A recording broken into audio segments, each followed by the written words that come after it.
9 workers have died of asphyxiation and another is missing after a coal mine gas blast in Guizhou province in the southwest of China. The explosion occurred late on Thursday evening at the Chengqing coal mine. A spokesman confirmed 172 people were in the pit at the time, though all but 10 escaped. 3 people were injured by flying debris and were being treated at a county hospital. The mine has an annual output of 600,000 tons of coal. A gang leader from Chongqing has been executed after being convicted of organizing a crime ring that killed 1 person and intentionally injured 8 others over the past 10 years. 36-year-old Chen Ming is the first to receive the death penalty in the city's crackdown on organized crime. He was sentenced by a court in Chongqing in July 2008, but the Supreme People's Court only approved the death penalty on Thursday. Penalties for the other 13 members of Chen's ring range from 3 years in jail to a suspended death sentence. In another development, the city's lawmaking body decided on Friday to remove 4 deputies, including the former deputy public security chief, who were allegedly involved in organized crime.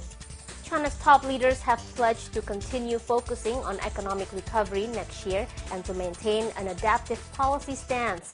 The assurance comes amid growing calls from economists for Beijing to start scaling back its moderately loose monetary policy following a robust rebound of its economy.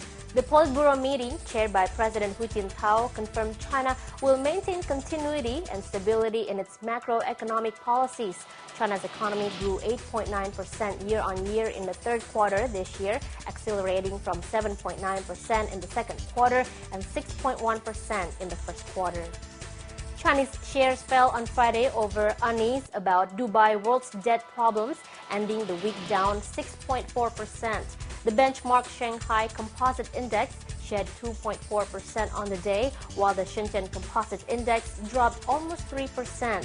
Investors were shaken by Dubai World's request to creditors for more time to repay $60 billion in debts. But China's 3 leading banks say they do not hold the troubled Dubai World bonds. Stocks also fluctuated this week due to uncertainty about the direction of government policy as Chinese leaders held an annual planning meeting.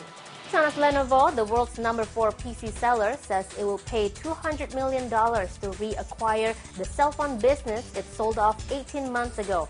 Lenovo spun off its mobile phone unit in 2008, saying at the time that the move was designed to help it return to its core focus as a PC maker.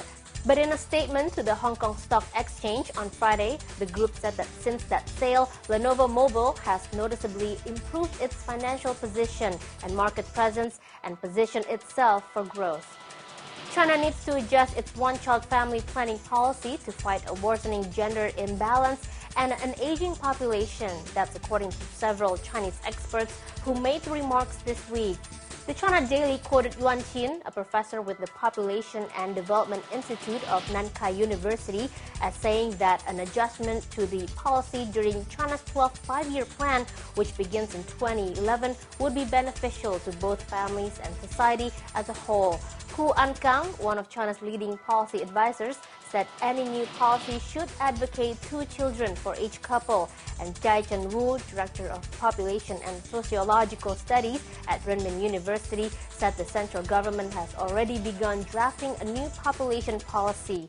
Launched in the 1970s, the one-child policy is thought to have prevented 400 million births, but China now has 33 million more men than women among those born between 1980 and 2000. And famous Chinese singer Jiang Tianshuo has been given a 6-year prison sentence for inciting a brawl in 2003 that killed 1 person and injured several others. Zhang was the head of the gang, whose members worked in his bar in Beijing and has been accused of organizing hundreds of fights. In one such incident, the 45-year-old is said to have ordered Lu Changchun, the manager of the bar, to organize a gang to settle a business dispute he had with the bar's co-owner, Sun Baohe. One of Sun's group died in the resulting face-off.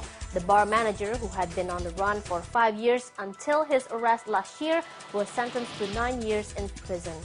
And that's the BON headlines for now, but we'll be back with more news after this.